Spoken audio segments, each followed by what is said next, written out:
राजा विक्रम अपने महल के दरबार में बैठा हुआ गुस्से से अपने मंत्री कहर सिंह से बोला।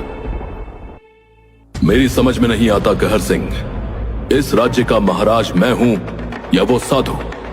हम इतनी देर से उसका इंतजार कर रहे हैं लेकिन वो अभी तक नहीं आया। महाराज धीरज रखिए, वो आता ही होगा। बस एक यही चीज हमारे बस के बाहर है, हम धीरज नहीं रख सकते।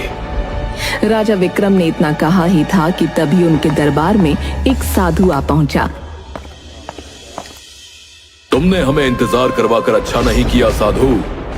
तुम्हें पता नहीं कि हम अपना भाग्य सुनने के लिए कितने उत्सुक हैं। महाराज, आप अपने राज्य के सबसे क्रूर शासक हैं। आपके अत्याचार से आपकी प्रजा बहुत ज्यादा पीड़ित है और एक अत्याचारी राज्य का भाग्य अच्छा नहीं होता।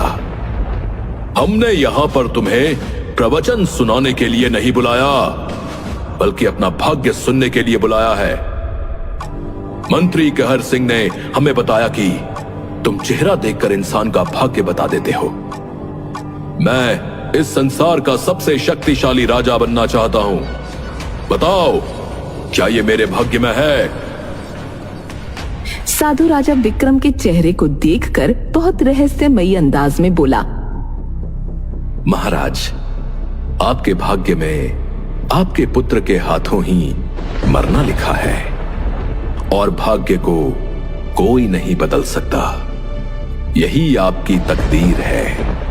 ये सुनकर राजा विक्रम सिंह बुरी तरह से आवेश में आ गया और तुरंत तलवार निकालता हुआ साधु की ओर देखकर बोला। यहां आने से पहले एक बार अपना भाग्य भी देख लेते कि तुम्हारे भाग्य में मेरे ही हाथों मरना लिखा है। महाराज, मैंने अपना भाग्य भी देखा है। मेरी मृत्यु तुम्हारे जैसे अत्याचारी राजा के हाथों नहीं लिखी। इतना बोलकर साधु रंग बिरंगी किरणों के साथ वहां से गायब हो गया। आखिर वो साधु गायब कहां हो गया? राजा विक्रम ने इतना कहा था कि तभी एक सैनिक वहां दौड़ते हुए आकर बोला। महाराज, गजब हो गया महाराज। पड़ोसी राज्य के राजा आदित्य ने आपके राज्य के ऊपर हमला कर दिया है और राजा आदित्य महल के बाहर खड़ा है। उसने आपको युद्ध के लिए ललकारा है। ये सुनकर राजा विक्रम अपनी तलवार निकालकर सीधा अपने महल से बाहर आ गया। बाहर राजा आदित्य खड़ा हुआ उसकी ओर घूरते हुए बोला। तुमने अपनी प्रजा पर अत्याचार करने की सीमा पार कर दी है राजा विक्रम। मैं तुम्हें युद्ध के लिए ललकारता हूं। तुमने मेरे राज्य पर आक्रमण करके मुझे चुनौती देकर अच्छा नहीं किया राजा आदित्य। मैं तुम्हें युद्ध में हराकर तुम्हारे सारे परिवार को समाप्त कर दूंगा। कुछ ही देर में राजा आदित्य और राजा विक्रम के बीच भयंकर युद्ध छिड़ गया, मगर राजा आदित्य राजा विक्रम के हाथों मारा गया। राजा विक्रम अपने सैनिकों की ओर देखकर बोला। जाओ, जाकर राजा आदित्य के राज्य में ऐलान कर दो कि उनका राजा मेरे हाथों मारा गया। ये ऐलान सुनते ही उनके सैनिकों में खलबली मच जाएगी और राजा आदित्य के परिवार को भी समाप्त कर दो। राजा विक्रम का आदेश सुनते ही सैनिक तुरंत राजा आदित्य के राज्य की ओर चल पड़े। कुछ ही देर में राजा आदित्य के महल और राज्य में खलबली मच गई। इधर राजा आदित्य के महल के राजगुरु एक कक्ष के बाहर बेचैनी से टहल रहे थे। तभी उस कक्ष से एक दासी एक नवजात शिशु को लेकर बाहर आकर राजगुरु से बोली। महाराज आदित्य की पत्नी रानी चंद्रलेखा ने एक सुंदर पुत्र को जन्म दिया है। बहुत बुरी खबर है दासी। राजा आदित्य अपने पड़ोसी राज्य के राजा विक्रम के हाथों मारे गए। हमें महारानी और उसके पुत्र को महल से सुरक्षित निकालना होगा। कुछ ही देर में राजा विक्रम के सैनिक महल में घुसकर तबाही मचा देंगे और मुझे शक है कि वो महारानी चंद्रलेखा और उनके पुत्र को भी मार देंगे। राजगुरु ने इतना कहा ही था कि तभी राजा विक्रम के 2 सैनिक वहां आ पहुंचे। एक सैनिक दूसरे सैनिक से बोला। लगता है ये राजा विक्रम का पुत्र है। इसे तुरंत दासी के हाथ से छीन लो। तुमने सही कहा सैनिक, हमें पहले से ही इस बात की सूचना थी कि राजा आदित्य की पत्नी रानी चंद्रलेखा गर्भवती थी। एक सैनिक ने तुरंत दासी के हाथ से चंद्रलेखा के पुत्र को छीन लिया। राजगुरु और दासी को समाप्त कर दो। दूसरे सैनिक ने तुरंत दासी के ऊपर हमला कर दिया। राजगुरु तुरंत कक्ष के अंदर घुस गए और अंदर से कक्ष की कुंडी लगा दी और रानी चंद्रलेखा की ओर देखकर बोले, महारानी, आपके पुत्र को राजा विक्रम के सैनिकों ने छीन लिया है और राजा विक्रम ने आपके पति राजा आदित्य को भी मार दिया है। ये आप क्या कह रहे हैं राजगुरु? मैं बिल्कुल सही कह रहा हूं महारानी। समय कम है। आप जिस कक्ष में हैं, उस कक्ष से एक गुप्त रास्ता भी है जो महल से जंगल में निकलता है। मैं आपको उस गुप्त रास्ते से महल के बाहर सुरक्षित ले जाऊंगा। राजा विक्रम एक क्रूर राजा है।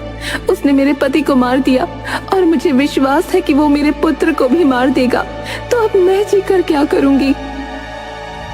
नहीं महारानी चंद्रलेखा, हिम्मत मत हारिए। मत भूलिए कि आपको अपने पति की मौत का बदला भी लेना है। राजगुरु रानी चंद्रलेखा को तुरंत उस कक्ष के गुप्त रास्ते से बाहर ले गए।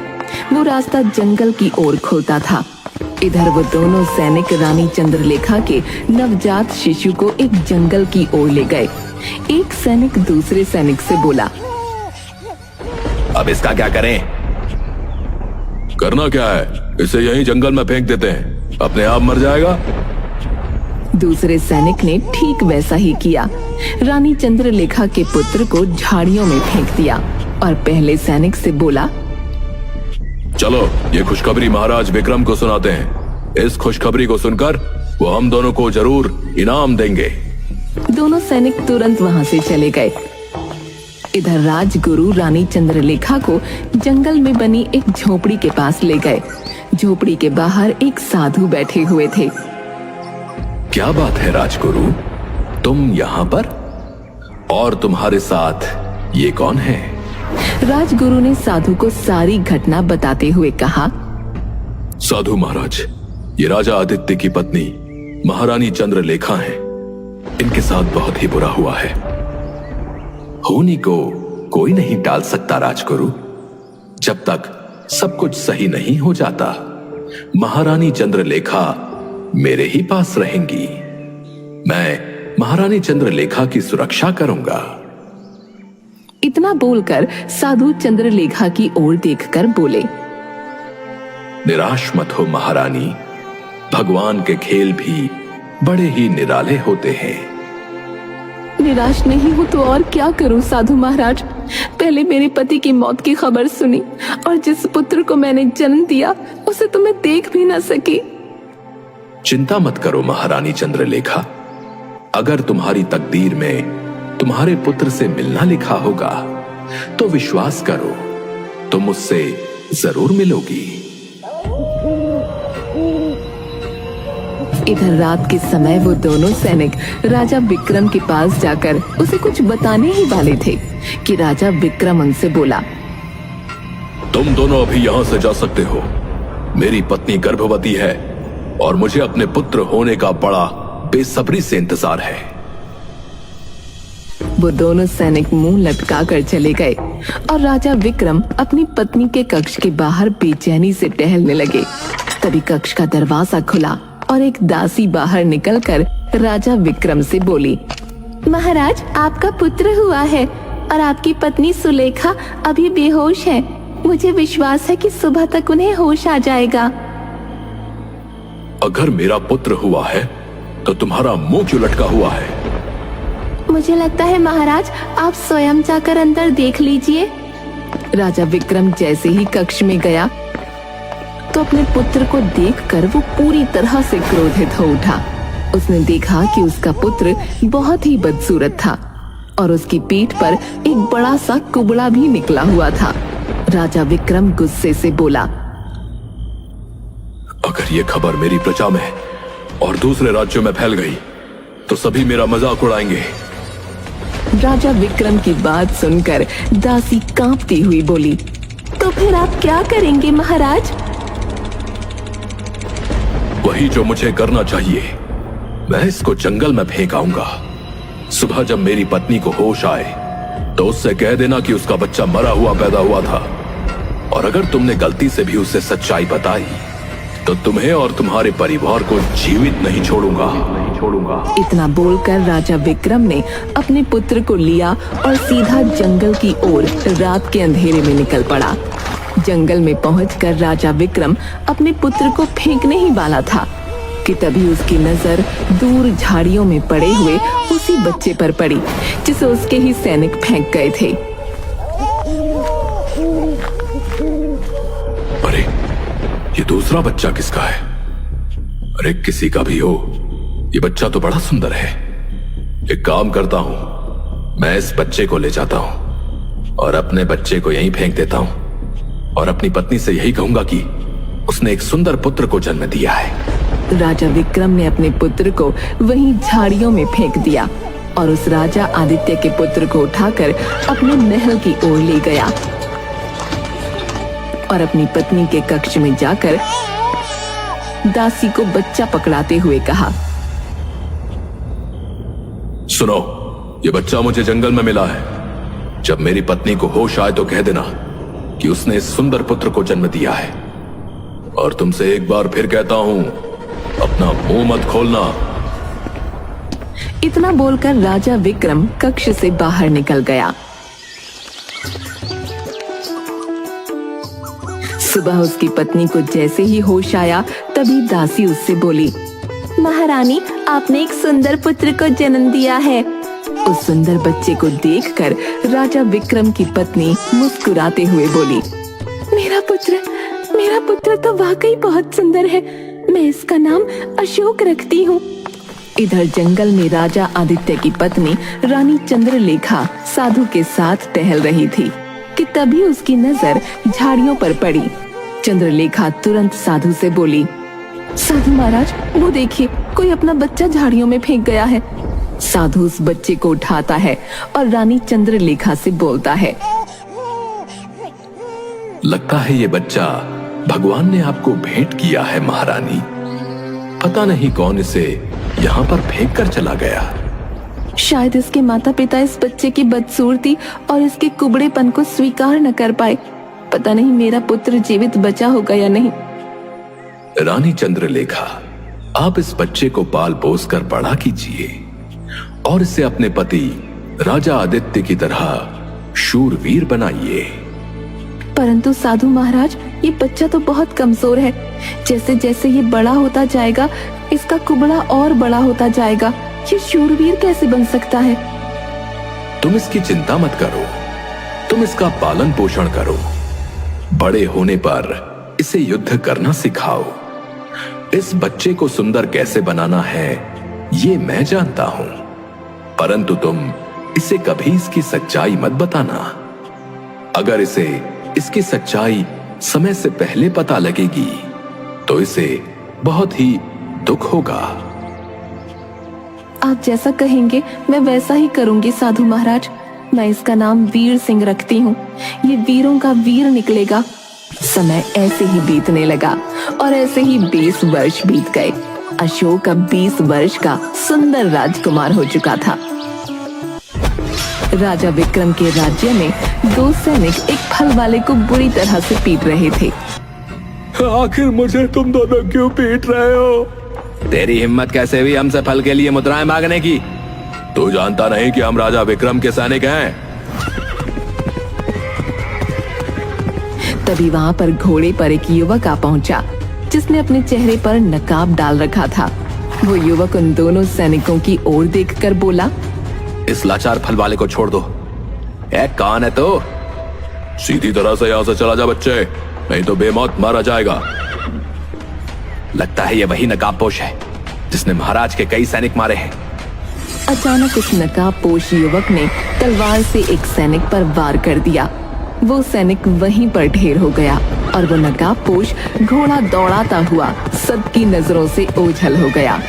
दूसरा सैनिक दौड़ता हुआ राजा विक्रम के महल में जाकर बोला, महाराज, उस नकाबपोश ने मेरी आंखों के सामने मेरे साथी सैनिक को मार डाला। वो नकाबपोश कई सैनिकों को मार चुका है। उसने तुम्हारी आंखों के सामने तुम्हारे साथी को मार दिया और तुम कुछ नहीं कर पाए। इतना बोलकर राजा विक्रम मंत्री कहर सिंह की ओर देखकर बोला, आखिरकार राजकुमार अशोक क्या कर रहे हैं? कुछ दिनों पहले मैंने राजकुमार अशोक से कहा था कि वो उस नकाबपोश का पता लगाएं। महाराज, राजकुमार अशोक शिकार पर गए हैं। मंत्री कहर सिंह की बात सुनकर राजा विक्रम गहरी सोच में डूबता हुआ आहिस्ता से मंत्री कहर सिंह की ओर देखकर बोला, मेरी एक बात समझ में नहीं आती मंत्री। जब जब राजकुमार अशोक शिकार के लिए जाते हैं तब तब वही नकाबपोश राज्य में दिखाई देता है। आखिर इस बात का क्या रहस्य है? इसका पता लगाना बेहद आवश्यक है। इधर वीर सिंह, जिसकी परवरिश रानी चंद्रलेखा ने की थी, रानी चंद्रलेखा और साधु के पास बैठा हुआ था। साधु वीर सिंह की ओर देखकर बोले, मैंने ये जादुई जड़ी बूटी तैयार की है। इस जादुई जड़ी बूटी को पीकर तुम्हारा शरीर सुंदर बन जाएगा। वीर सिंह ने जैसे ही वो जड़ी बूटी पी, अचानक वो रंग बिरंगी किरणों के साथ सुंदर युवक में परिवर्तित हो गया। वीर सिंह रानी चंद्रलेखा की ओर देखकर बोला, माँ, साधु महाराज मुझे पहले से ही सुंदर बना सकते थे, तो फिर उन्होंने पहले ऐसा क्यों नहीं किया? इस सुंदर रूप और बलिष्ठ शरीर से मैं युद्ध प्रशिक्षण और ज्यादा अच्छी तरह से सीख सकता था। नहीं मेरे बेटे, कमजोरी की अवस्था में युद्ध सीखने का जो तुम्हारे अंदर आत्मविश्वास जागता था, वही आत्मविश्वास सुंदर रूप में शायद तुम्हारे अंदर नहीं जागता। अब मुझे आज्ञा दीजिए माँ, ताकि मैं अपने पिता के हत्यारे राजा विक्रम की हत्या करके अपने पिता की मौत का बदला ले सकूं। मैं भी तुम्हारे साथ चलूंगी बेटा। ठीक है, वहां मैं राजा विक्रम को उसके ही दरबार में युद्ध के लिए ललकारूंगा। इधर राजा विक्रम अपने दरबार में गहरी सोच में बैठा हुआ था कि तभी एक गुप्तचर आकर उससे बोला, महाराज, उस नकाबपोश का पता लग गया है जिसने आपकी नाक में दम कर रखा था। तो फिर मुझे जल्दी से उसका नाम बताओ। मैं अभी मंत्री कहर सिंह से इसी बारे में बात कर रहा था। गुप्तचर नजर नीचे करते हुए बोला, महाराज, वो कोई और नहीं बल्कि आपका पुत्र राजकुमार अशोक है। ये सुनकर राजा विक्रम बुरी तरह से चौंक पड़ा। तभी वहां पर राजकुमार अशोक आ पहुंचा। राजा विक्रम क्रोधित अवस्था में अपने पुत्र राजकुमार अशोक की ओर देखकर बोला, ये क्या बदतमीजी है राजकुमार अशोक?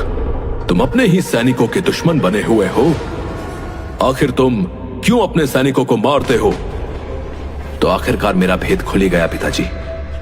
जब खुल ही गया है तो फिर सुन लीजिए, आपके सैनिक प्रजा पर अत्याचार करते हैं और मैं किसी के साथ अत्याचार होता हुआ नहीं देख सकता। बकवास बंद करो। तभी वहां पर वीर सिंह रानी चंद्रलेखा के साथ आ पहुंचा और राजा विक्रम की ओर देखकर उसे ललकारते हुए बोला, मैं तुम्हें युद्ध के लिए ललकारता हूं। कौन हो तुम? तभी चंद्रलेखा राजा विक्रम से बोली, यह मेरा पुत्र है वीर सिंह और मैं राजा आदित्य की विधवा पत्नी चंद्रलेखा हूँ। जहां तक मैं जानता हूं तो मैंने अपने सैनिकों को राजा आदित्य के परिवार को समाप्त करने का आदेश दिया था। शायद उस समय मेरे और मेरे बेटे की किस्मत अच्छी थी। तभी राजकुमार अशोक वीर सिंह की ओर देखकर बोला, ये जैसे भी हैं मेरे पिता हैं, अपने पिता की जगह युद्ध मैं लड़ूंगा। क्यों, तुम्हारे पिता ने क्या चूड़ियां पहन रखी हैं? ये सुनकर राजा विक्रम जोश में आ गया और तुरंत तलवार निकालते हुए वीर सिंह के सामने आ पहुंचा। चूड़ियां किसने पहनी है और किसने नहीं, ये अभी पता लग जाएगा। कुछ ही देर में राजा विक्रम और वीर सिंह में भयंकर युद्ध छिड़ गया। कुछ ही देर में वीर सिंह ने राजा विक्रम को धराशायी कर दिया। राजा विक्रम घायल अवस्था में नीचे गिर पड़ा। तभी अशोक राजा विक्रम के पास आकर बोला, पिताजी, शायद आपने जो अपनी प्रजा पर अत्याचार किए थे, ये उन्हीं का फल है। तभी रंग बिरंगी किरणों के साथ वही साधु वहां पर प्रकट हो उठा और राजा विक्रम की ओर देखकर बोला, राजा विक्रम, तुझे जिसने मारा है वो तेरा ही पुत्र है। साधु की बात सुनकर राजा विक्रम, राजकुमार अशोक, चंद्रलेखा और वीर सिंह बुरी तरह से चौंक पड़े। राजा विक्रम, तूने अपने सैनिकों को राजा आदित्य के परिवार को समाप्त करने का आदेश दिया। तेरे सैनिक राजा आदित्य के पुत्र को उठाकर झाड़ियों में फेंक आए और तू अपने बदसूरत पुत्र को झाड़ियों में फेंकने के लिए गया, मगर तेरी दृष्टि जिस बच्चे पर पड़ी थी वो बच्चा राजा आदित्य का ही पुत्र था, जिसने तेरी छत्र छाया में महल में पालन पोषण पाया। और जिस बदसूरत बच्चे को तू झाड़ियों में फेंक आया था, उस बच्चे की परवरिश राजा आदित्य की पत्नी चंद्रलेखा ने की और एक साधु की जादुई जड़ी बूटियों ने उसे सुंदर बना दिया। देखा तूने राजा विक्रम, तकदीर के लिखे हुए को कोई नहीं मिटा सकता, यही तेरी तकदीर थी। इतना बोलकर साधु रंग बिरंगी किरणों के साथ वहां से गायब हो गया और राजा विक्रम ने दम तोड़ दिया। राजकुमार अशोक अपनी मां चंद्रलेखा की ओर देखकर बोला, इसका मतलब आप मेरी मां हैं और आप मेरी मां नहीं हैं। मैंने अपने ही पिता की हत्या कर दी। नहीं वीर सिंह, तुमने अपने पिता की नहीं बल्कि एक निर्दयी राजा की हत्या की है। आप सही कहती हैं मां। तुम दोनों मेरे बेटे हो, अब तुम दोनों भाई गले मिलो। दोनों गले लग गए और राज्य में खुशी की लहर दौड़ गई। राज्य को निर्दयी राजा से मुक्ति मिल चुकी थी।